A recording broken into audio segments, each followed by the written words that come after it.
안녕하세요. 예, 오늘은 페인토크 사회 촬영인데 이스라엘의 어떤 글로벌 창업 생태계를 배우자 이런 취지에서 가천대 지금 석좌 교수로 계시는 윤종록 교수님을 모시고 오늘 한번 방송을 해보도록 하겠습니다. 반갑습니다. 네, 반갑습니다. 네, 반갑습니다. 그러면 이제 저희가 1부하고 2부 이렇게 진행을 하는데 우리 윤종록 교수님께서는 이제 전 미래부 차관님으로 계시면서 창조경제를 설계하셨잖아요. 근데 그 창조경제를 설계하실 때 어떤 벤치마킹 모델이 이스라엘이었었는데 그 이스라엘 창업 생태계하고 한국의 창업 생태계 어떤 근본적인 차이가 뭡니까? 우선 제가 네. 왜 이스라엘에 관심을 갖게 됐는가 그 얘기를 먼저 좀 네. 하겠습니다. 네. 제가 2005년, 네. 그러니까 벌써 13년 됐죠. 네. 그 당시에 제가 KT에서 이 비즈니스 본부장을 하고 있을 때 지금 이스라엘 수상이 네타냐후죠. 네. 그 앞 수상이 에후드 올멜트 수상인데 네. 그분이 2005년에 부수상이었어요. 그분이 한국을 그때 방문하셨고 KT와 삼성전자 두 군데를 방문했습니다. 그때 제가 KT에서 그분을 영접을 하고 그 당시 KT가 만들어 놓은 21세기 미래 정보화 사회의 그 룸을 같이 투어를 하고 그분이 이스라엘로 돌아가시면서 저를 이스라엘로 초청을 했어요. 그래서 2005년에 처음으로 제가 이스라엘을 방문했습니다. 그때 21세기에 자원이 없는 나라의 국가경영은 바로 이런 거구나. 아시다시피 이스라엘은 자원이 전무한 나라지 않습니까?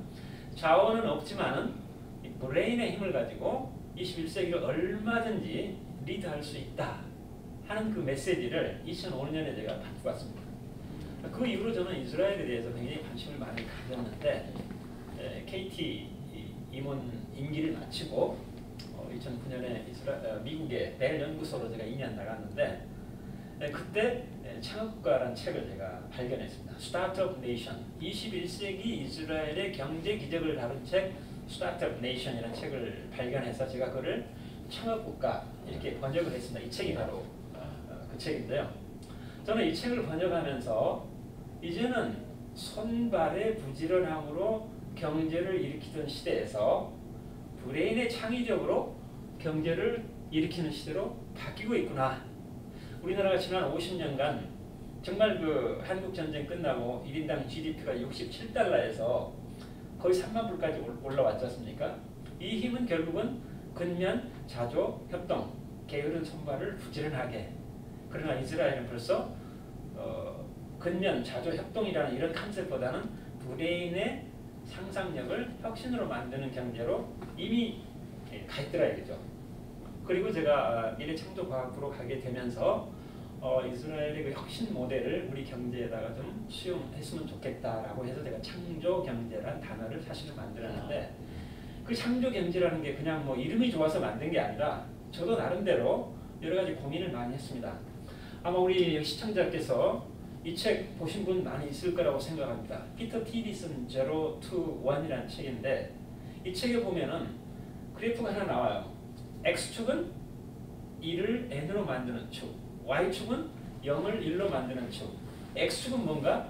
누군가가 1을 만들어 놓으면 얼른 모방해서 2, 3, 4 만드는 것. 피터 틸은 그거를 수평적 확장 이렇게 표현했거든요. 이 X축은 누군가가 1을 만들어 놔야 돼요. 스티브 잡스가 아이폰을 만드니까 우리나라가 갤럭시 만들었지 않습니까? 갤럭시가 아이폰보다 더 많이 팔려요. 우리는 X축은 세계 넘버원입니다. 누가 만들어 놓으면 확장하고 카피하는 것. 그러나 피터 틸은 이제 X축 경제는 저물고 있다. 대신에 Y축으로 눈을 돌려봐라. Y축은 뭐라고 되어 있냐면 피터 틸 책에 Zero to One, 0을 1로 만드는 거다 이렇게 돼 있어요. 0을 1로 만드는 게 뭡니까? Nothing, 아무것도 없는 거를 1이라는 something으로 만들어내는 것. 저는 이거를 피터 틸은 Zero to One이라고 했지만 저는 창조, 0에서 1을 만드는 창조 경제라는 새로운 패러다임, X축의 모방 경제를 Y축이라는 0을 1로 만드는 경제로 바꾸지 않으면 21세기 국가는 서바이브 할 수 없다. 여러분, 세계 1등부터 50등까지 기업 중에서 GM이라는 미국의 자동차 회사, 이 한 회사만 원료 넣어서 제품 만드는 회사예요. 나머지 49개는 원료 넣어서 제품 만드는 회사가 아니에요. 그럼 뭘 넣어서 뭘 만드는 거냐? 우리의 상상력, 이미지네이션을 집어넣어서 거대한 이노베이션을 만드는 겁니다. 이미지네이션이 눈에 보입니까? 손에 잡힙니까? 0이에요. 아무리 좋은 아이디어라도 우리 머릿속에 있을 때는 0입니다. 아직은. 이걸 끄집어내서 거대한 혁신으로 만들었을 때 1이 되는 거예요. 피터 틸은 제로 투 원이라고 그랬지만 저는 제로를 imagination, 원을 innovation, imagination to innovation. 이게 우리 경제가 앞으로 가야 될 새로운 패러다임이다. 그래서 저는 그 당시에 창조 경제라는 단어를 쓰게 됐던 거고, 지금 문재인 정부에서도 창업국가 건설, 이게 이번 정부의 10대 국정 과제 중에 포함되어 있습니다. 창업이 뭡니까? 한자로 풀이해보세요. 창업, 비즈니스 크리에이션. 영을 일로 만드는 거예요. 여기 음식점 잘 되니까 나도 음식점 차려야지. 이거는 창업이 아닙니다. 개업입니다. 비즈니스 오프닝이에요. 창업은 뭐냐? 작아도 좋아요. 그간 누구도 아무도 만들지 않았던 거를 0에서 1로 만드는 것. 이걸 잘해야 된다. 근데 이스라엘이 이 창업국가에서 보듯이 이스라엘은 자원이 전무한 나라입니다. 대신에 아이디어를 캐치를 해서 혁신으로 만드는 귀재들입니다. 제가 올림픽 패밀리 아파트에 살고 있습니다. 20년째 살고 있어요. 20년 전에 제가 올림픽 패밀리 아파트로 이사하고 나서 얼마 안 돼서 호주 멜버른에 출장을 갔어요. 호주 멜버른에 출장을 갔더니 거기도 올림픽 패밀리 아파트가 있더라고요. 왜? 호주가 우리보다도 먼저 올림픽을 유치를 했기 때문에. 저는 그때 그 생각을 했어요. 20년 전에 호주 멜버른에 있는 올림픽 패밀리 아파트에서, 야, 이 아파트에 있는 어느 누군가가 이번 여름방학 때 한국을 방문하고 싶다면은 나도 우리 가족을 데리고 호주 멜버른에 방문하면서 서로 방을 바꿨으면 얼마나 좋을까. 20년 전에 그 생각을 제가 했습니다. 근데 저는 그 생각을 생각으로만 그쳤어요. 0을 0으로 그쳤어요. 근데 저보다 10년 후에 두 젊은이가 저와 똑같은 생각을 했어요. 그 두 젊은이는 그 생각을 생각으로 놔두지 않고 에어비앤비라는 거대한 이노베이션을 만들었어요. 저보다 10년 후에. 지금 에어비앤비는 전 세계에 8만 개의 룸을 가지고 있는 힐튼 호텔보다 더 큰 회사가 되어버렸어요. 자, 에어비앤비가 단 한 개의 룸이라도 소유하고 있습니까? 그렇지만은 그 이미지네이션을 거대한 이노베이션으로 바꿨습니다. 이제 21세기 경제는 원료 넣어서 제품 만드는 것, 이걸 버리자는 건 아니지만은 그 X축 경제를 Y축으로 바꾸자 이거죠. 상상력을 혁신으로 바꾸자. 그 모델 국가를 제가 이스라엘로 봤던 거죠. 그러면 교수님께서 이제 그 소프트웨어를 초등학교부터 해야 된다, 그런 말씀을 많이 하셨는데, 그 소프트웨어가 지금 세계적으로 가장 그 전 국민이 소프트웨어를 배우는 나라가 에스토니아 아닌가요? 전자주택죠. 에스토니아 사례를 좀. 저는 에스토니아를 옛날 KT 있을 때부터 거의 20년 전부터 에스토니아를 주목을 했어요. 갑자기 제가 에스토니아를 주목한 게 아닙니다. 제가 작년에 에스토니아의 대통령이셨던 일베스 대통령이 한국에 오셔서 일부러 제가 만났습니다. 일베스 대통령하고 서로 대화를 하는 것에 깜짝 놀란 게 있습니다. 왜 에스토니아가 전 세계에서 가장 소프트웨어 교육을 먼저 했고 산에 나무밖에 없는 자원이라고 하는 그런 나라가 소프트웨어로 먹고 사는 나라가 됐을까? 전 궁금증이 풀렸습니다. 일베스 대통령이 현재 65살인데 지난 10년간 대통령을 하셨어요. 근데 65살 잡수신 일베스 대통령이 14살 때, 그 당시에 미국에 살았어요. 미국에서 학교를 다니는데 14살 때 우연히 여름방학 때 소프트웨어를 접하게 됐어요. 학교에서. 그것이 계기가 돼가지고 그분이 소프트웨어를 전공하지는 않았지만 외교학을 전공해서 나중에 소련에서 에스토니아가 독립을 하면서 이제 귀국을 했죠. 그래서 외무부 장관을 하고 나중에 대통령을 하셨는데, 그 정치에 있으면서도 14살 때 배웠던 소프트웨어에 대한 향수를 잊지 못하고, 맞아, 우리나라는 산에 나무밖에 없는 이 나라가 살 길은 이거야 하면서 소프트웨어를 국가적인 그 과제로 삼고 국민들에게 소프트웨어를 가르쳤고, 전 세계에서 가장 소프트웨어를 잘 다루는 민족. 이래서 한 나라를 부강을 시켰습니다. 그와 유사한 사례가 마이크로소프트의 빌 게이츠. 똑같이 14살 때 컴퓨터를 접하게 됐고 그것이 계기가 돼가지고 마이크로소프트라는 왕국을 건설했죠. 한 분은 14살 때 소프트웨어를 접한 것이 계기가 돼서 마이크로소프트라는 왕국을 건설했고 또 한 분은 14살 때 소프트웨어를 접한 것이 계기가 돼서 세계 최고의 소프트웨어 강국을 건설했지 않습니까? 저는 어렸을 때 소프트웨어라는 부분에 노출되는 것 대단히 중요하다. 그래서 제가 미래창조과학부 차관에 취임했을 때 2013년 2월 달에 과천청사에서 취임식 마치고 첫 실국장 회의를 제가 소집을 했습니다. 그 당시에는 아직 장관이 청문회가 안 끝나서 임명이 되지 않았을 때예요. 제가 첫 실국장 회의에서 이렇게 얘기했습니다. 여기 계신 우리 미래창조과학부 실국장 여러분, 단군 이래로 한 번도 듣도 못했던 미래창조과학부라는 것을 만들었는데 우리 부가 해야 될 일 가장 중요한 일 넘버 원, 우리 아이들에게 남이 만든 게임에 중독돼가는 우리 아이들에게 이제는 소프트웨어를 가르쳐서 게임을 만드는 데 중독된 아이로 바꾸자. 이게 제 일성이었어요. 그리고 교육부에다가 똑똑똑 노크를 했고 교육부로 하여금 소프트 의무교육 하자. 근데 교육부가 1년간 반대를 했습니다. 그리고 2013년 12월이 돼버렸어요. 1년이 흘러버렸죠. 12월 첫째 주에 오바마가 12월 첫째 주를 2013년 앞으로 12월 첫째 주는 소프트웨어 주간 이렇게 선포하면서 초등학교 아이들 10명을 백악관에 불러 모아놓고 피자 파티를 해요. 그러면서 대통령 입에서 이렇게 얘기가 나옵니다. 얘들아, 앞으로 우리가 너희들에게 소프트웨어를 가르칠 테니 이제 남이 만든 게임 그만하고 너희들이 게임을 한번 직접 만들어보지 않으렴? 이 메시지가 KBS 9시 뉴스에 그대로 나왔어요. 그리고 나서 교육부에서 다시 저한테 똑똑똑 놓고 왔어요. 그리고 나서 소프트웨어 의무교육이 이제 그때부터 시작한 1년이 늦어버렸죠.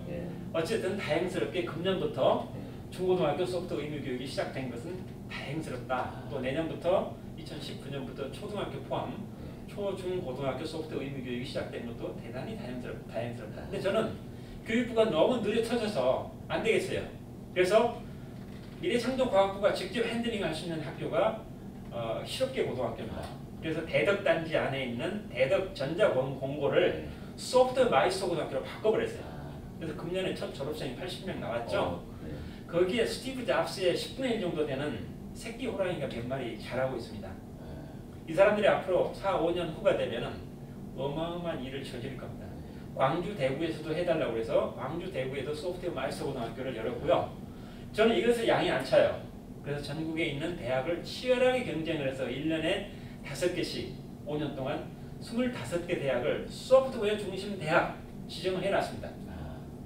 이 지정된 소프트웨어 중심 대학은 어떤 과목을 전공하든지 반드시 소프트웨어를 이만큼 가르쳐서 내보내라. A라는 대학은 바이올린만 가르쳐서 내보냈어요.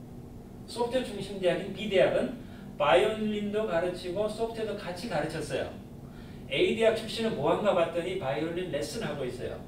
B라는 대학 출신은 뭐한가 봤더니 음대생인데도 불구하고 소프트웨어를 가르쳐놨더니 바이올린에다가 간단한 장치를 부착을 해서 인공지능을 섞어놨어요. 그 장치가 무선으로 클라우드 컴퓨터하고 연결해놨어요. 내가 바이올린을 연주를 했더니 이 인공지능 장치가 몇 소절을 듣더니 아 비발디 사계 봄의 제1악장이구나 금방 알아요. 거기에 맞는 피아노 반주를 지가 딱 끌고 와요. 내가 신이 나서 바이올린을 빨리 연주했더니 피아노 반주가 빨리 따라와요. 내가 감정에 겨워서 천천히 연주했더니 피아노 반주가 천천히 따라와요. 우리 아이들을 어떤 아이로 길러야 되겠습니까? 이제는 여러분이 선망하는 구글, 애플, 마이크로소프트 거기에 근무하는 사람의 99%는 그 아이가 어떤 전공을 했든 간에 소프트웨어 최고 엘리트들입니다. 따라서 저는 앞으로 소프트웨어라는 무기가 없이는 앞으로 21세기에 과연 우리 아이들이 경쟁할 수 있겠느냐 그런 취지에서 제가 소프트웨어 의무교육을 했고 이미 미국은 우리보다 더 먼저 시작했고요. 이스라엘, 영국, 아일랜드 다 먼저 시작했습니다. 이제 앞으로 소프트웨어는 21세기를 살아가는 제2의 언어다. 영어가 21세기 살아가는 데 필요하다고 해서 우리 초등학교 영어 의무교육 했죠. 이제 또 하나의 랭귀지가 필요하다. 어떤 랭귀지? 컴퓨터와 자유자재로 대화하는 랭귀지. 왜? 컴퓨터를 부려먹여야 되기 때문에. 그런 취지로 제가 소프트웨어 의무 교육을 시작을 했고요. 물론 우리가 생각한 만큼 많은 수업 시수를 반영하지는 못했지만 앞으로 수업 시수를 계속 늘려서 적어도 전 세계에서 우리 아이들만큼 소프트웨어에 대적할 만한 아이가 없다. 이런 정도까지 가야 된다고 생각합니다. 교수님, 저는 이제 중3 때 소프트웨어를 처음 했거든요. 네. 애플 1, 2. 큰자는 조카한테 애플 1, 2를 제가 만든 세대라.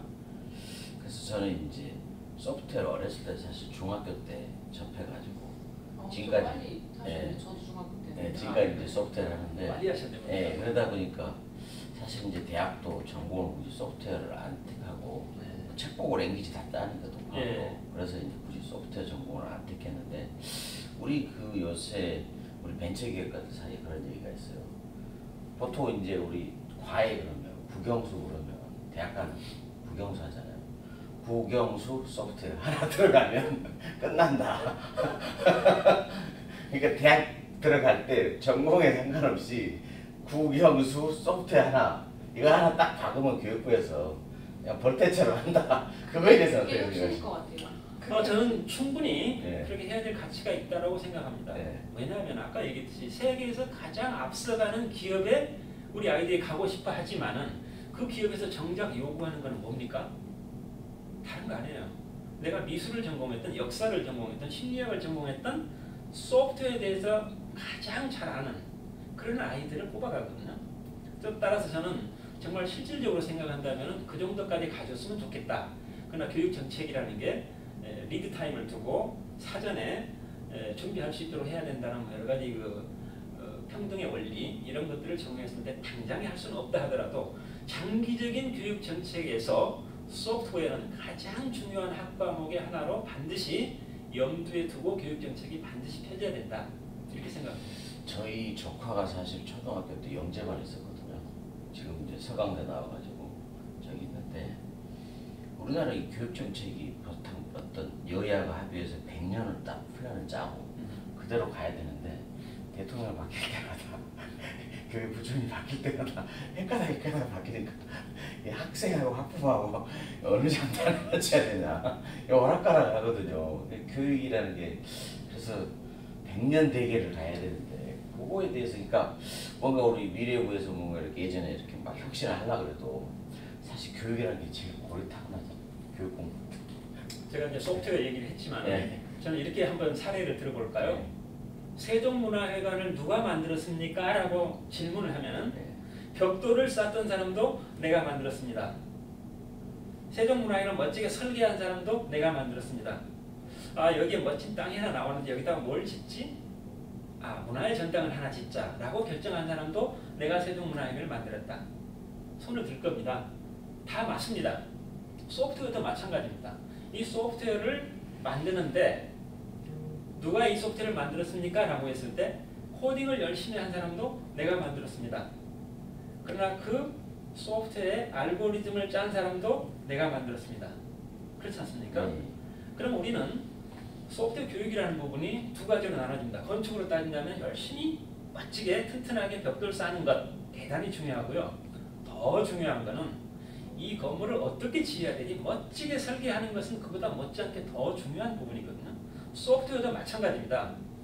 소프트웨어라는 어떤 알고리즘, 프로그램을 설계하는 것, 거기에 맞춰서 코딩하는 것 두 가지로 나눠본다면 소프트웨어 교육이라는 게 단순히 벽돌공을 양성하는 코딩 이것도 중요하지만 더 중요한 것은 멋지게 설계를 하는 것도 중요하다.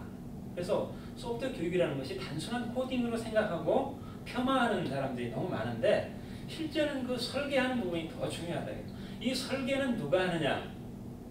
코딩을 잘하는 사람이 반드시 설계 잘하느냐? No. 그렇죠. 제 생각에는 인문학적인 소양을 가지고 있는 자, 예술적인 감각을 가지고 있는 자, 스토리텔링을 잘하는 자 이런 사람이 설계를 더 잘한다 이거죠. 그래서 저는 소프트웨어 의무교육이라는 게 단순한 코딩뿐만 아니라 컴퓨테이셔널 띵킹 그 다음에 어떤 그 예술적인 감각, 풍부한 상상력 이게 다 섞어졌을 때 소프트웨어 교육의 완성이다. 저는 이렇게 보는 거고요. 따라 소프트웨어 교육이라는 게 꼭 컴퓨터 공학과를 전공해야만 된다라는 개념으로 보지는 말아야 된다. 그런 생각입니다. 그러면 이제 제 생각에는 이제 이게 교수님이 그 미래국 계실 때부터 또 그 이스라엘을 배우자 이런 이제 관점에서 쭉 얘기를 오셨는데 그거 어학자들은 보면은 이스라엘이 우리나라 무슨 충청남도인가 전라도 남도밖에 안 되는데 GDP 규모도 우리보다 훨씬 적고 굳이 이스라엘을 배워야 되냐 또 이렇게 좀 네거티브한 쪽으로 얘기하시는 분들도 있더라고요. 그거에 대해서는 저는 이스라엘이라는 나라를 뭐 배우자 이런 것보다도 이스라엘이 지향하는 21세기 경제 패러다임을 배우자. 저는 이런 거지. 이스라엘의 막무가내로 배우자 이런 건 아닙니다. 이스라엘이 가장 잘하는 게 뭡니까? 영을 일로 만드는 걸 세계에서 가장 잘하고 있지 않습니까? 이스라엘 교육이 어떤 교육입니까? 가르치는 교육입니까? 질문하는 교육이에요. 이스라엘 아이들이 집에 오면은 엄마가 오늘 뭘 배웠니? 라고 하면 아이가 헷갈려요. 왜? 학교에 선생님이 가르쳐준 게 없는데 선생님이 주제만 주고 나머지는 아이들로 하여금 토론을 통해서 답을 만들도록 했기 때문에 아이들은 하루 내내 토론하고 왔는데 엄마가 오늘 뭘 배웠니? 하면은 아이가 배우지 않았는데 우리는 어때요? 아이가 오면은 오늘 뭘 배웠니? 왜? 선생님이 칠판에다 1번부터 100번까지 답을 다 알려주고 외워 했으니까. 그런 교육이 아까 얘기한 대로 창의적인 설계를 하는 교육입니까? 저는 이스라엘에서 배우자라는 게 다른 게 아니에요. 그런 교육과 문화, 그 다음에 그런 것들을 마음껏 펼칠 수 있는 후츠파 정신 이런 거를 배우자는 얘기지 막무가내로 유대인을 따라가자 이런 건 아니고요. 저는 이스라엘에 국한할 필요가 없다. 네덜란드를 봐라. 네덜란드 면적은 4만 제곱킬로미터입니다. 우리는 남한이 10만이에요. 경상남북도만한 면적이지만은 세계 1위 농업수출 국가가 미국이죠. 그러면 왜 2위가 중국도 아니고 캐나다도 아니고 호주 아니고 경상남북도만한 네덜란드일까? 우리나라가 1년 농업수출 5조 원 합니다. 경상남북도만한 네덜란드가 1년 농업수출 얼마인 줄 아십니까? 98조 원입니다. 와 우리나라 신고예요. 대단. 내가 얘기한 게 거짓이 아니고 참이라면 네. 이런 나라에서 배워야 돼요. 네. 네덜란드의 슬로건은 뭔지 아세요? 농업은 과학이다. 모든 과학은 농업과 반드시 연결돼 있어요. 세계 최고의 실리콘밸리 아시죠? 네. 어느 나라에 있습니까? 미국이죠. 네. 어느 주에 있어요? 캘리포니아죠. 어느 도시에 있어요? 산호세죠. 모르는 사람 한 명도 없을 겁니다. 거기 어느 대학이 있어요? 스탠포드. 자, 그러면 실리콘보다 더 중요한 푸드, 식량. 전 세계의 푸드밸리가 어느 나라에 있습니까? 경상남북도만한 네덜란드에 있어요. 어느 도시에 있습니까? 네덜란드 암스테르담에서 서울 수원거리에 있는 와게닝겐이라는 도시에 있어요. 거기 어느 대학이 있습니까? 와게닝겐 대학이 있어요. 거기에 전 세계 1700개의 유명한 식품회사 연구소가 거기 다 몰려 있습니다. 그리고 이 나라는 우리나라의 20배, 전 세계 미국 다음으로 2위 농업국가를 만들었어요. 나는 이런 나라를 배워야 된다. 자, 우리나라 교육. 아시아 최고의 1위 대학이 어느 나라에 있습니까? 13억 인구의 중국에 있습니까? 베이징 대학입니까? No. 1억 2천만 명의 일본 동경대학입니까? No. 5천만 명의 우리 서울대학교입니까? No. 인구 530만 밖에 안 되고 면적은 서울의 1.1배. 싱가포르 국립대학이 아시아 최고의 대학이에요.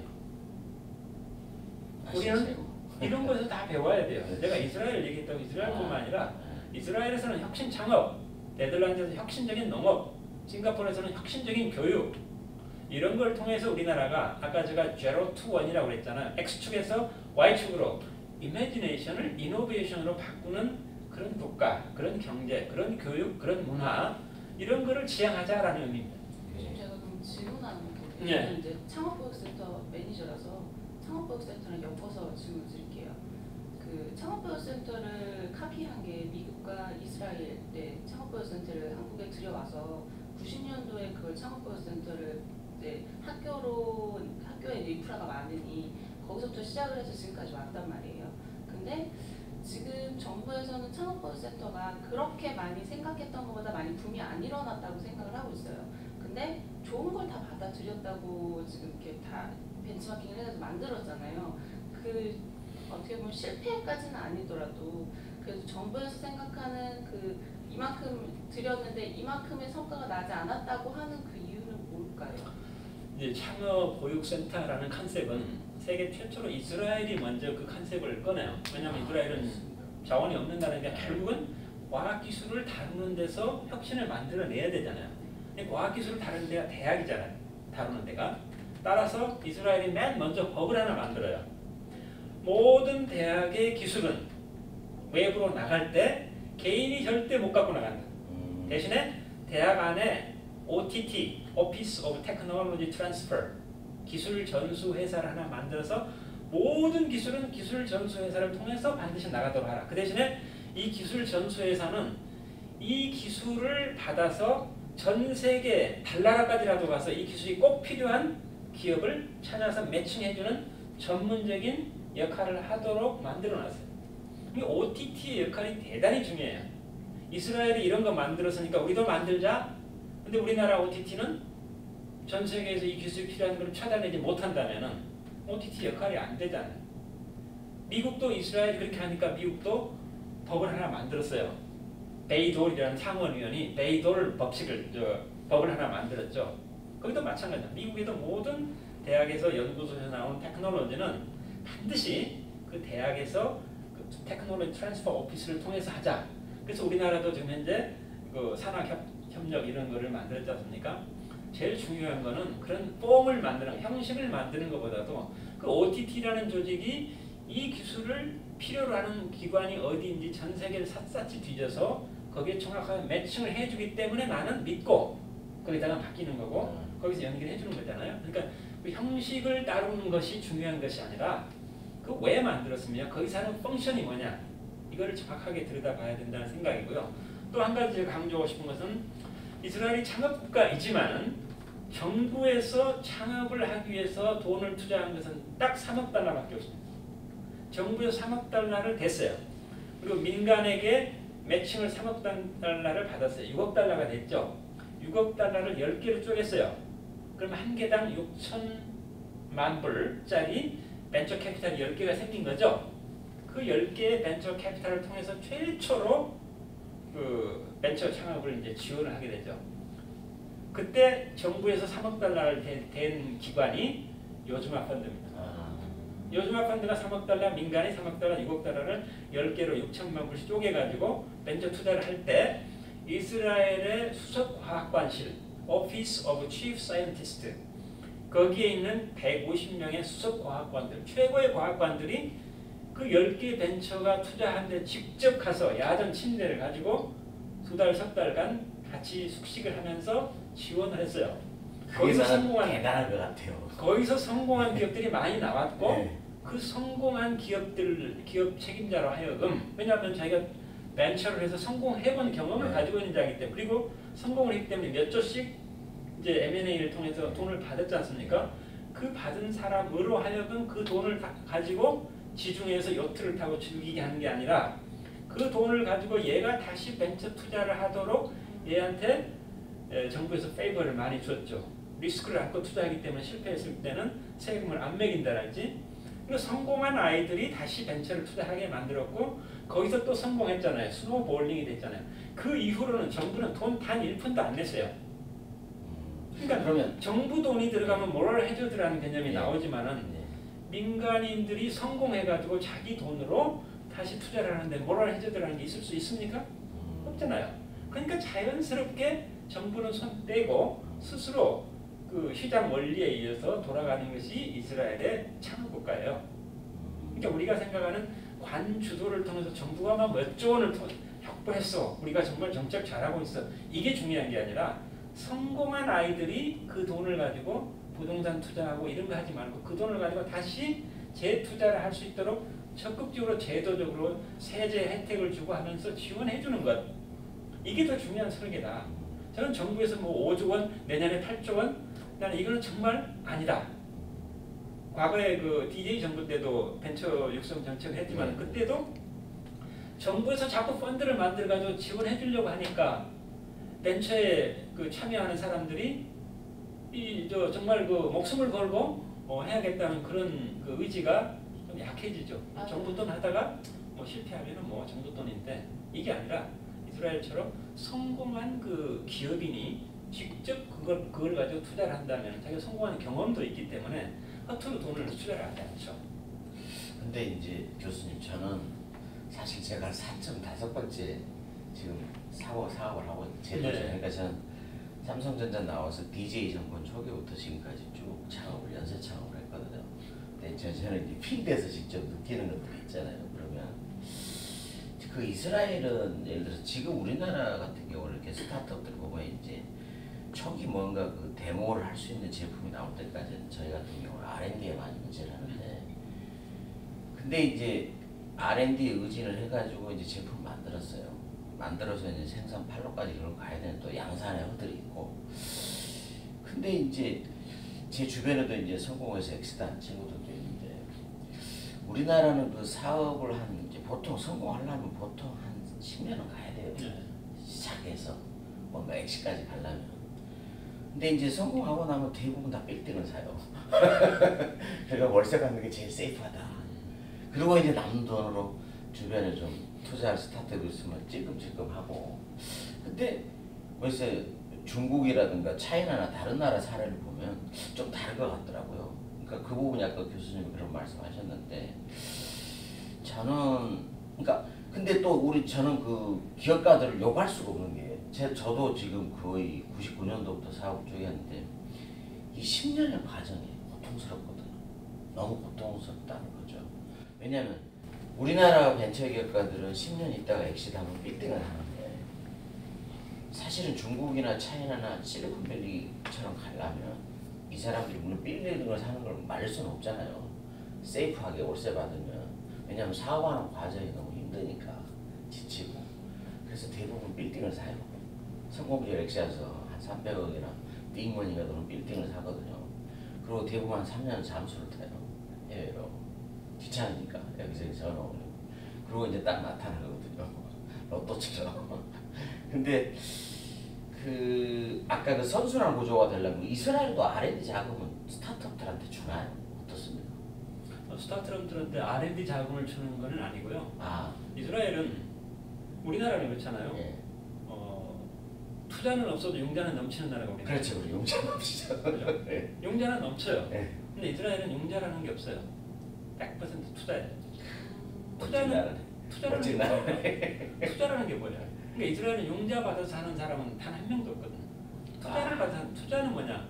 실패했을 책임 안 묻는 게 투자예요. 그러니까요. 근데 그 투자가 어디서 나오느냐? 정부에서 나오느냐? No. 이스라엘에서 성공한 기업가들이 투자를 하는 거죠. 그러니까 이 나라에 우리는 뭐 실패도 뭐 제기하는데 뭐 문제가 많다 이게 아니라 융자의 풀을 투자의 풀로 바꿔주면 돼요. 아, 이 방이 수영장이라고 가정했을 때 우리는 융자의 물로 가득 차 있어요. 젊은이들한테 뛰어들려고 그래. 네. 융자의 물은 부력이 없어요. 다 익사하게 돼 있어요. 수영을 익사하죠. 단 한 바가지라도 퍼내고 투자의 물로 바꾸고 네. 그러면서 젊은이들에게 뛰어들어라 이렇게 얘기해야 되는 거 아니겠습니까? 그래서 저는 그 부분이 근본적인 문제다라고 생각이 들고요. 특히 그 이스라엘 안에서뿐만 아니라 전 세계 유대인들 네트워크가 막강하지 않습니까? 그래서 해외에 있는 유대인 네트워크가 이스라엘에 투자하는 부분도 엄청나게 많거든요. 근데 거기는 용자의 풀이 없다. 투자의 풀이다. 거기에서 우리하고 근본적으로 다르다는 생각이 듭니다. 근데 저는 지금 한국 벤처 투자라고 정부에 모채권자가 있잖아요. 저희도 사실 R&D 할 때 정부에서 만약에 1억 주면 30%는 우리가 부담하고 민간 부담도 있거든요. 근데 이게 한 3년 4년 가면 민간 부담금이 저는 이제 돈이 없으니까 또 융자를 땡겨요. 그럼 이게 민간 부담이 쌓여가고 이제 기술료 또 내는 시기가 와요.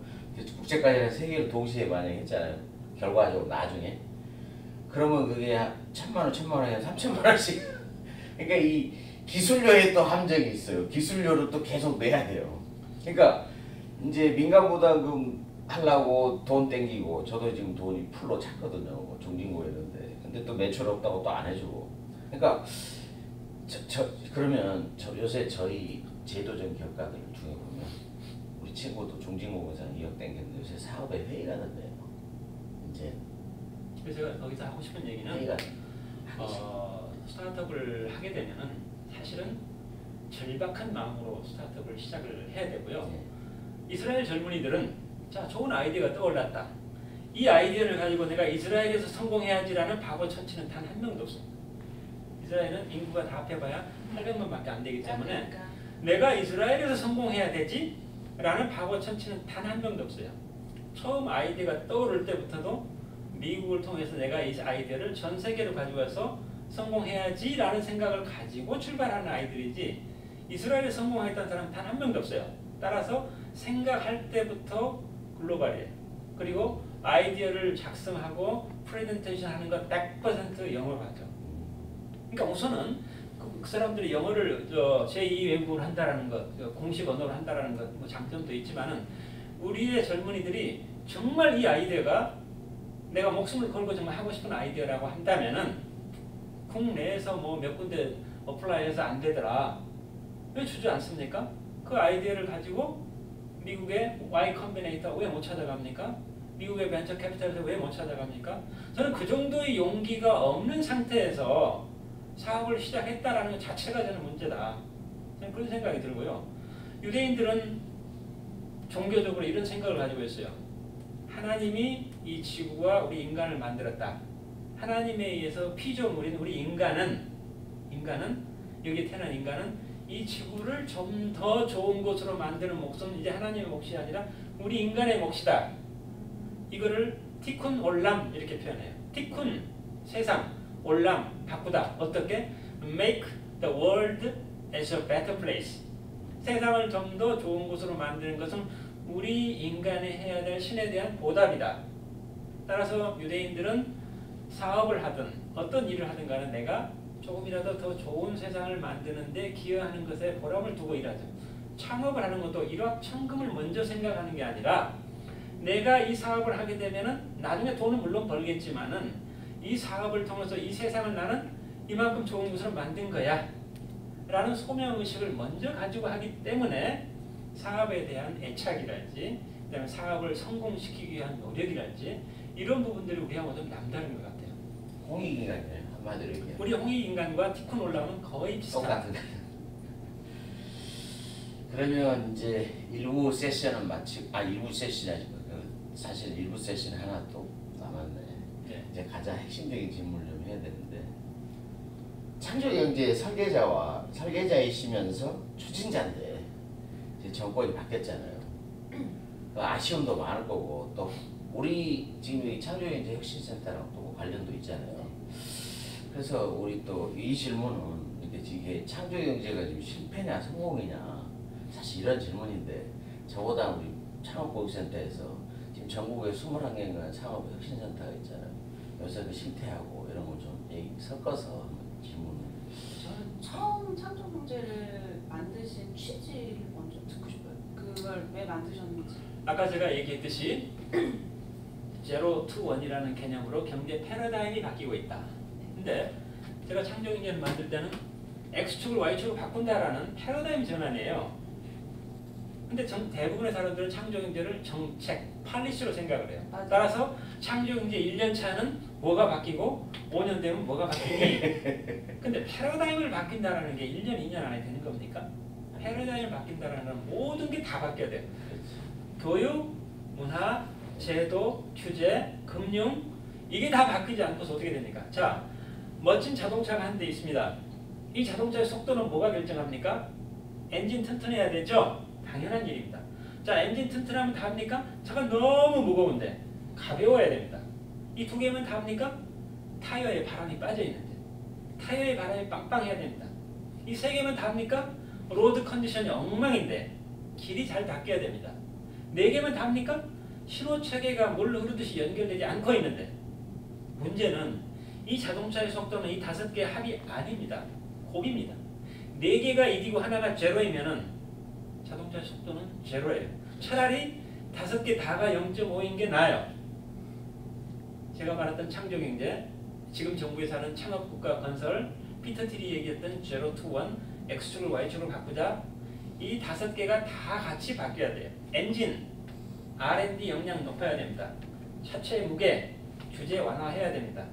타이어의 압력, 교육이 창의적인 교육이 돼야 됩니다. 로드 컨디션, 금융이 우리는 아파트 담보로 잡고 세계에서 5억 빌려준 것 제일 빨리 해요. 그러나 기술이나 서비스 특허 하나 담보로 잡고 단 1억에 빌려준 금융이 있습니까? 이 5개가 다 함께 패럴렐하게 움직여야 된다. 그래서 창조경제는 성공이냐 실패냐를 얘기하는 것은 맞지 않는 얘기입니다. 그, 그 패러다임으로 우리가 지금 가고 있느냐 안 가고 있느냐. 지금 우리가 소프트웨어 의무 교육한 것도 창조 경제라는 연장선상에서 그 교육이라는 타이어의 압력을 갈아 끼우자, 압력을 높이자 이런 얘기거든요.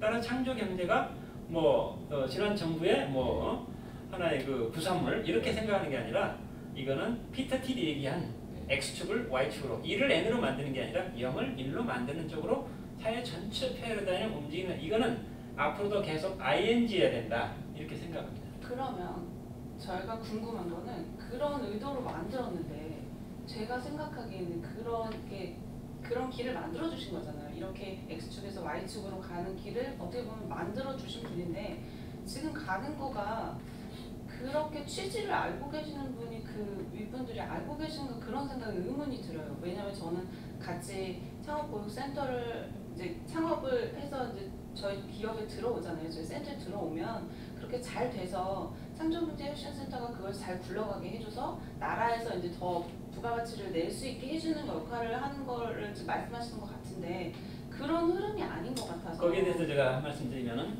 작년에 우리나라가 무역 흑자를 단군 이래로 가장 많이 957억 달러 무역 흑자냈습니다. 근데 957억 달러 대한민국 전체 무역 흑자 중에서 ICT 산업 한 군데서 955억 달러 흑자를 했습니다. 우리나라 경제의 99.9%가 수출의 99.9%가 ICT에 의존하고 있어요. 무역 흑자에. 이게 과연 정상적입니까? ICT가 만약에 무너진다면 우리나라가 어떻게 돼야 되죠? 대단히 어렵습니다. 앞으로 우리나라가 해야 될 일은 ICT라는 것의 어떤 어드밴티지를 이용해서 다른 모든 산업이 그 힘을 받아서 다시 역동성을 되찾게 하는 것. 그러려면은 아까 얘기했듯이 상상력을 섞어서 그냥 제조업이 아니라 상상력을 섞어서 혁신을 일으키는 거예요. 제가 명견만리에서 강연했던 것 중에 소개했던 회사가 미국의 GE라는 회사예요. 제너럴 일렉트릭. 옛날에 GE는 에디슨이 전구를 발명해서 만든 회사인데 130년 회사인데 옛날에 GE는 TV, 세탁기, 냉장고, 가전 만들었어요. 지금 가전 중국 하이얼에다 다 넘기고 항공기 엔진을 만들어요. 과거에는 항공기 엔진을 만들어서 보잉사에 1000만 불에 팔고 손 털고 왔어요. 지금 그렇게 안 하잖아요.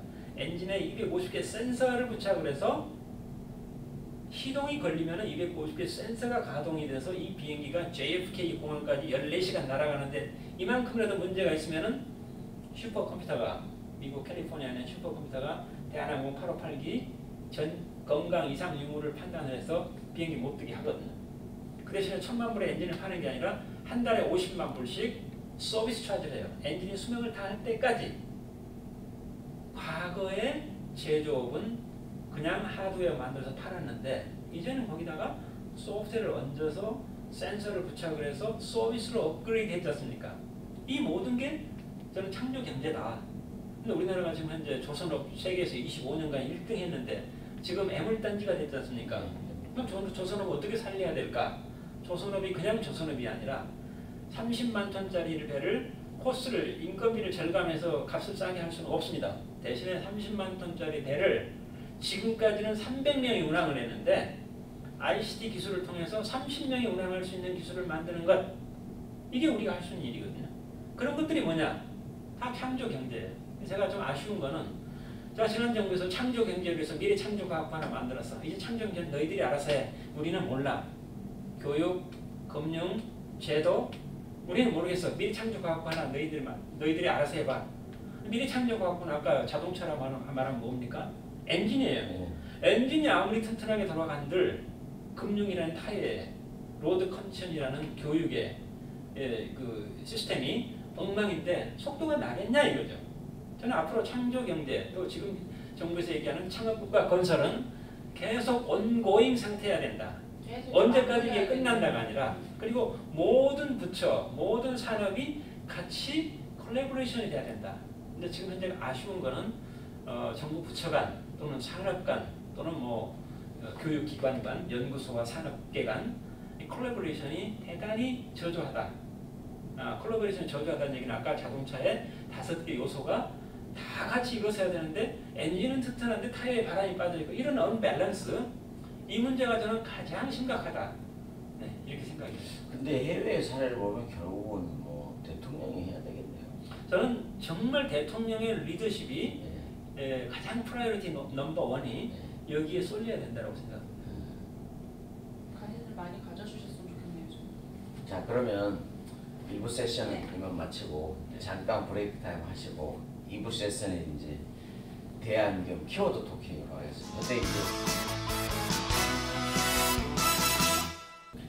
예, 그러면 이제 2부 세션은 키워드 토킹 우리 제2사회가 진행하실 거고 2부는 이제 저희가 그 대안을 주로 얘기하는 자리라 자 그러면 이제 2부 세션 진행하겠습니다. 교수님이 마음에 드시는 거 하나씩 골라주시면 네. 제가 뒤집어서 질문을 하겠습니다. 네. 고르십시오. 랜덤하게. 디퍼런스하게. 이스라엘과 창업 생태계와 한국 창업 생태계의 차이 아까 전에 잠깐 얘기해 주시긴 했는데 저는 이걸 여쭤보고 싶어요. 이렇게 얘기를 들으니까 근본적으로 많이 달라요. 그러니까 뭐 자원이 없고 머리 브레인이 좋고 다 좋다 이거 다 비슷한데 근본적인 것부터가 달라요. 그래서 이걸 차이를 극복할 수 있는 방안에 대해서 좀 보고 싶어요. 대안이죠. 네, 근본적인 차이는 아까도 얘기했지만은 역시 아이디어를 국내에 한정시킬 거냐 글로벌리 갈 거냐 저는 거기에 큰 차이가 있다라고 보고요. 따라서 글로벌로 가기 위해서는 생각하는 스케일 자체가 우선 달라야 되겠다.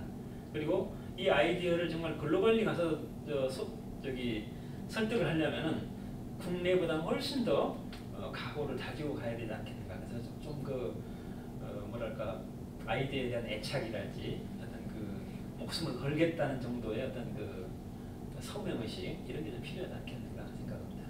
네. 그럼 다음 질문 하나 더. 느낌표가 아주 네.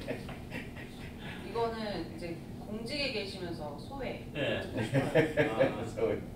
저는 사실 대학 졸업하고 이제 기술고시로 들어와가지고 1년간 사무관 근무하다 군대를 갔어요. 그 당시에 최신부가 둘로 쪼개지면서 군대 제대하고 왔던 제 인사기록 갖다가 KT로 넘어갔더라고요. 그래서 1년 사무관하고 KT 부장으로 가서 이제 KT에서 26년 근무하다가 마지막에 또 2년간 이제 정부로 갔는데 우리나라에서 이제 처음 끝을 정부에서 있어봤지 않습니까?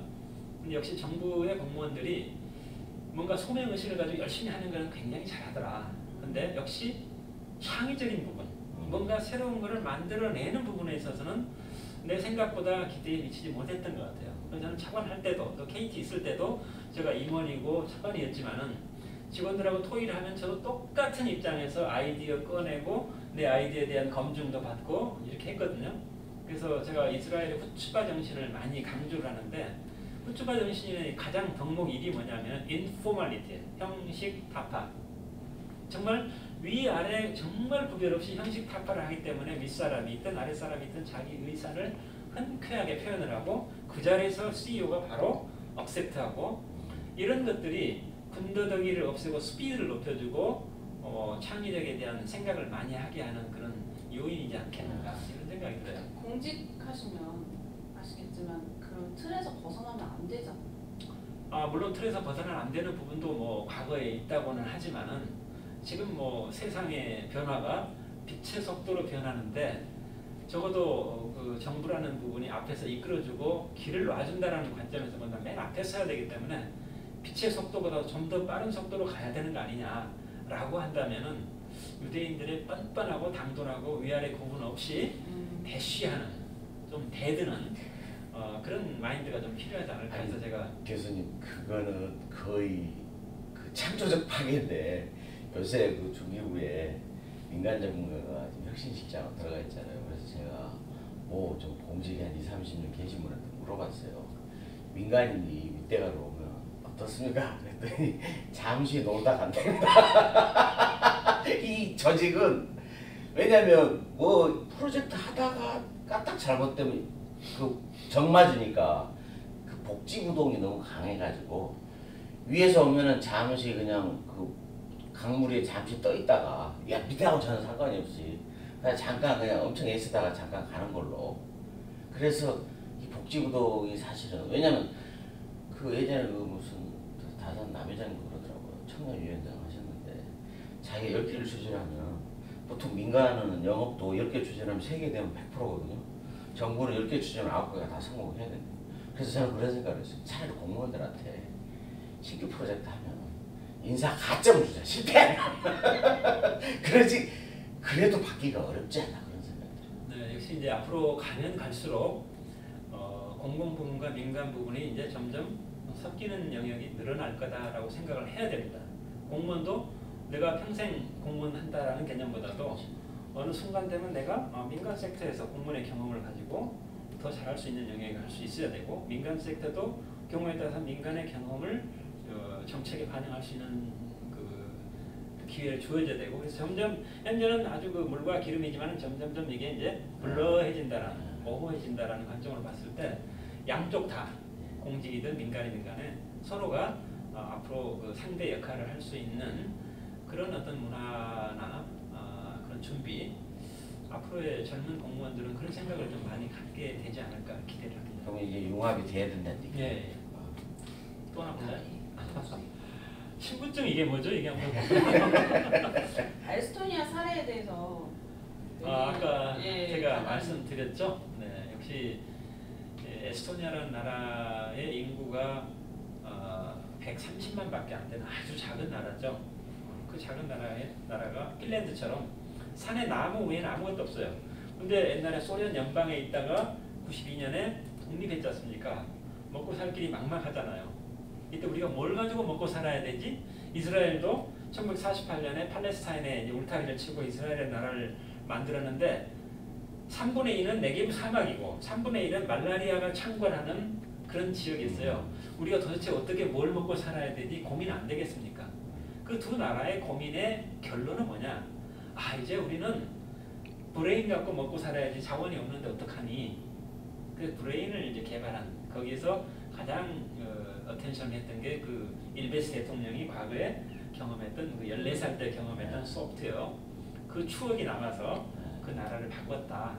이런 나라들은 정말 우리가 자원이 없는 나라라는 연장선상에서 정말 우리가 주목해야 될 나라다. 네. 저희는 전자주민증 딱 떠올라요. 에스토니아라고. 네, 저도. 네. 그래서 그 사례한테서 한번 네. 그 14살 때 그 추억으로 만들었다는 네. 거는 저도 처음 들어서 예. 네. 하나만 더 하고 청년. 네, 우리 지금 현재 저희 청년 실업, 고용 악화 이게 너무 심각하잖아요. 그래서 이걸 어떻게 극복해야 되는 것인지 대안책이 있으시면 이렇게 생각해 두신 게 있으시면 한번 얘기를 해주세요. 근데 과거 같으면은 제조업의 경우에는 재벌이라는 개념이 몇십만 명을 거느리고 전 세계에서 수십조 원을 매출을 올리는 게 20세기의 재벌의 모습이었죠. 네. 저희들이 대학을 졸업할 때는 그 많은 재벌들이 대학 졸업생들을 기다리고 있어요. 왜냐하면 이 재벌들이 전 세계를 돌아다니면서 영업을 해야 되기 때문에. 근데 21세기 재벌은 도대체 뭘까? 20세기 재벌이 우리나라에 있는 모습이라고 한다면 과연 21세기에도 옛날 현대 삼성처럼 그런 거대한 기업이 과연 나올 수 있을까? 저는 답은 no라고 생각합니다. 21세기의 재벌의 모습은 달라요. 이스라엘에 가면 라드라는 그룹이 있어요. RAD. 이 라드 그룹은 전 세계 전체 인원이 2,000명 정도밖에 안 돼요. 근데 회사의 수가 한 25개 정도 돼요. 라드 그룹에. 그러니까 한 회사당 100명도 안 되죠. 그 25개의 계열사 중에서 현재 미국 나스닥에 상장되어 있는 회사가 몇 개나 되느냐? 평균 7, 8개예요. 와 대단하네. 어느 날 라드 그룹 들어가 보면은 7개로 줄어 있어요. 아. 하나가 M&A에서 아. 팔렸어요. 대단하다. 또 한 6개월 후에 들어가 보면 다시 또 8개로 늘어나 있어요. 아. 세상의 21세기 재벌의 모습은 바로 이런 거다. 아. 과거처럼 몇만 명, 아. 자동차 회사 계열사, 또 몇만 명 건설회사 계열사, 난 이건 아니라고 보거든요. 우리 때는 거대한 대한민국 현재 모델의 재벌 기업 하에서 우리는 졸업하면 당연히 군대에 가듯이 대기업 가는 걸로 돼 있었지만 지금은 그게 아니잖아요. 그 거대한 재벌 대신에 이제는 작은 그러나 아주 강한 기업 집단들이 나타나는 거고 그게 이제 우리가 말하는 이제 스타트업 이런 개념이지 않습니까? 따라서 앞으로 청년 실업 문제는 제조업에서 우리가 값싼 노동력을 가지고 경쟁할 수 없다라고 본다면은 아까 얘기했듯이 제조업에다가 ICT를 살짝 섞어서 다시 시들시들한 제조업이 다시 이파리를 나게 하는, 저는 이거를 비타민 프로젝트라고 부르고 싶어요. 아까 배를 만드는데 30만 톤짜리를 300명이 운하던 거를 30명으로 하면 얼마나 코스트 이펙티브 합니까? 거기에 ICT 기술을 집어넣으면 가능해요. 저는 그거를 비타민 S라고 부르고 싶어요. 쉽빌딩. 우리나라 휴전선 155마일을 밤에 10만 명이 지키고 있어요. 우리 할아버지 때도, 우리 아버지 때도, 우리 때도, 우리 아이들도. 근데 세상에 귀가 달린 CCTV가 있는데 왜 아직도 10만 명이 지켜야 됩니까? 15,500개의 CCTV를 155마일에 설치를 하면 과연 10만 명이 필요하겠느냐? 10,000명이면 충분하다. 나머지 9만 명을 사이버 국방으로 돌려라. ICT 기술을 동원하면 그런 효과가 나와요. 저는 이거를 비타민 D라고 부르고 싶어요. Defense. 요만한 비타민 A를 먹으면 눈이 밝아져요. 요만한 비타민 D를 먹으면 피부가 건강해져요. 우리 모든 산업이, 우리가 세계에서 ICT 인프라가 강한 나라니까 그걸 활용해서 모든 제조업에 ICT를 섞어서 그 제조업에 맞는 비타민을 만들어라. 저는 이런 대대적인 어떤 젊은이들의 도전의식, 이게 창업과 연결돼야 된다 이런 생각을 합니다. 또 하나 될까요? 하나 더 할까요? 하나 더. 그러면 이거 질문이 똑같잖아. 네, 다 그냥 합치는 거라서. 네, 프리하게. 저는 그거 여쭤보고 싶어요. 그러면 이제 창업하시는 스타트업 창업하시는 분들한테 아까 전에 도전 정신도 좋고 뭐 그거 아니면 안 된다는 그런 마음가짐도 좋고, 그럼 어떤 걸 활용하면 그것도 됐는데 다른 하나 뭐 5가지 요소 중에 뭐 3가지 4가지 됐는데 정부에서 뭐냐 이런 게 있다 그럼 이런 것 좀 활용해라 뭐 이런 거 혹시 있을까요? 저는 정부가 해야 될 일은 규제 완화라는 그런 측면에서 정말 획기적인 마인드가 필요하다. 규제 완화라는 거는 하나의 그 환경을 만들어주는 겁니다. 햇빛을 쬐어주는 거예요. 그늘진 곳 없이 햇빛이 딱 들어가게 되면은 그 밑에서 자연히 싹이 올라와요. 우리 아파트에, 올림픽 패밀리 아파트에 세코이아 나무가 어마어마하게 큰 게 있어요. 세코이아 길이 있어요. 그 세코이아가 어마어마하게 높이 올라가니까 밑에 풀이 하나도 안 자라더라고요. 그런데 주민들이 항의를 해가지고 세코이아가 너무 높이 올라오니까 햇빛이 가린다 해서 나무를 다 그 가지를 치기로 했어요. 밑에 이제 햇빛이 들어오잖아. 엄청나게 숲이 우거져 버렸어요. 작년하고 금년 어마어마한 차이가 나요. 일단 규제 완화가 뭐냐? 그늘 차양막을 걷어주는 거다. 거기서부터 자생적으로 올라오는 거 아니겠는가? 그래서 그런 부분들은 정말 돈 안 들이고 할 수 있는 부분이, 물론 이제 기존 세력과의 어떤 그 이권 다툼에서 컨플릭이 일어나지만은 돈이 들어가는 건 아니다 이거죠.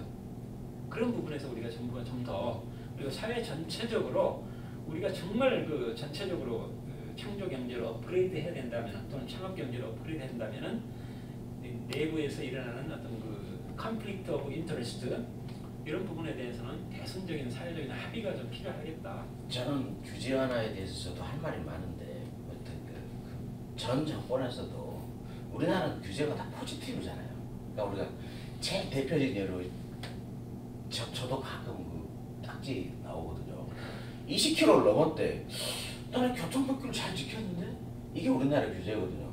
미국은 내가 이거 게리라는 친구가 있는데 불법 유턴이 있어요. 그거 철석같이 지키는데 내가 그거 야 그냥 가자고 했더니 화를 내더라고요. 근데 걔네들이 지켜야 될 게 한 10개인가 밖에 없어. 나머지 다 풀이야. 우리는 지켜야 될 게 너무 많아가지고 우리가 알지도 못해. 그러니까 근데 전 정권에서도 규제를 그럼 다 강물에 빠뜨려가지고 꼭 필요한 건 건져라 했는데 왜 안 됐습니까? 나 그게 진짜 궁금해요. 미국에 있는 교포들이 우리나라에 오면 제일 헷갈리는 게 네. 파란불이 켜졌을 때 미국에서는 유턴을 하거나 네. 좌회전해요. 네. 비보호 좌회전이 네. 다 해요. 당연히. 네. 근데 우리나라에는 파란불이 켜졌을 때 앞에 차가 안 오더라도 좌회전을 못 하잖아요. 비보호 좌회전. 비보호 좌회전이라는 사인이 없으면은, 저는 교통법규를 아직도 잘 모르네. 저는 그냥 하나 예인데 역시 그 프리덤을 주게 되면은, 과거에는 이제 우리가 산업사회에서는 표준, 규격, 이게 이제 원칙이 돼야 효율성이 높아지니까. 근데 앞으로의 사회는 이제 그런 것보다는 상당히 융통성을 중요시하는 사회이고, 그렇기 때문에 규제라는 부분은 분명히 네거티브 규제로 가줄 필요가 있겠다. 그리고 문제가 발생할 때 하나하나 해결해 나가도 늦지 않다라는 생각이 들고, 규제라는 어떤 그 틀이 있게 되면 우리 사고의 틀을 막아버리잖아요. 그렇죠. 근데 결국은 앞으로 혁신 경제는 프리덤, 사고의 프리덤에서 출발하는 거기 때문에 그런 부분이 좀 중요한 요소다라고 생각이 됩니다. 그럼 또 이제 시간이 다 가셔야 되니까 그래서 우리 그냥 교수님께서 그냥 프리하게 하고 싶은 거 하고 싶은 말 일반 대중들이든 뭐 현 정부든 아니면 뭐 스타트업이든 프리하게 꼭 이것만을 좀 해줬으면 좋겠다고 이런 게 생각합니다. 아니면 앞으로 또 우리 교수님 본인의 미래 플랜 같은 거. 네, 저는 공직에도 있었고 그다음에 국가 공공기관에도 있었고 또 KT가 민영화되면서 민영화된 기관에도 있었고 또 미국 벨 연구소에도 있었고 그래서 스펙트럼을 다양하게 제가 가진 편인데 역시 지금 이 순간을 우리가 분석을 해보면은 이제는 정말 턴을 오른쪽으로 왼쪽으로 갈 거냐의 문제가 아니라 앞으로 전진할 거냐 아니면은 영원 나락으로 후퇴할 거냐 대단히 중요한 시점이라고 봐집니다. 뭐 경제뿐만 아니라 사회 전반적으로. 그래서 저는 이 얘기를 하고 싶어요. 7년 전에 89살 잡수신 어떤 할아버지가 저한테 질문했어요. 미스터 윤, 기억의 반대가 뭡니까? 그래서 제가 망각이죠 라고 얘기했더니 그 89살 잡수신 그 할아버지가 자네 말도 틀린 건 아니지만 나는 상상이라고 생각하네. 그래서 제가 물어봤어요. 아니 기억의 반대가 망각이지 왜 상상입니까? 그 할아버지 말씀이 기억은 내가 걸어온 길을 되돌아가는 것, 상상은 내가 아직 안 가본 길을 미리 가보는 것. 따라서 기억의 반대는 망각. 자네 말도 틀린 건 아니지만 나는 상상이라고 생각하네. 누군지 궁금하시죠? 7년 전에 이스라엘의 현직 대통령이셨던 시몬 페레스 대통령이 저한테 해주신 말씀입니다. 그러면서 페레스 대통령이 나는 우리 이스라엘 젊은이들에게 세 가지를 상상하기를 기대한다. 자원이 없는 우리나라에서 X축, 저 깊은 바다를 상상하고 탐험해라. Y축, 저 높은 우주를 상상하고 탐험해라. Z축, 저 심오한 생명을 상상하고 탐험해라. 그 당시 89살 잡수신 페레스 대통령께서 세상에 기억의 반대는 상상이야. 나는 평생 기억하는 것보다는 상상하면서 살아왔어. Imagination. 아까 제가 얘기했죠. 피터 틸이 얘기한 제로 투 원. 제로가 뭐냐? Imagination. 좋은 imagination을 버리지 않고 원이라는 이노베이션으로 바꾸는 것.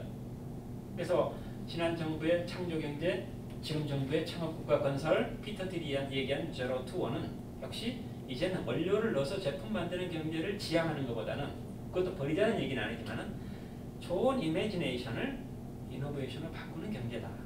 그 주역이 누구일까? 저는 우리 대한민국의 젊은이들이다. 이 얘기를 마지막으로 하고 싶습니다. 네.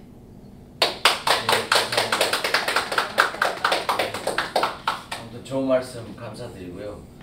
페이토크 사회 촬영을 마치겠는데 아무튼 제 생각에는 이제 기억의 반대는 상상인데 기억을 오래 본 놈 입장에서는 우리는 가보지 않는 길을 가는 놈이거든요. 기억가는 네, 가보지 않는 길을 우리는 숲으로 헤치고 뭐 새로운 걸 만들어서 블루오션 마켓을 여는 우리 기업가의 숙명이거든요.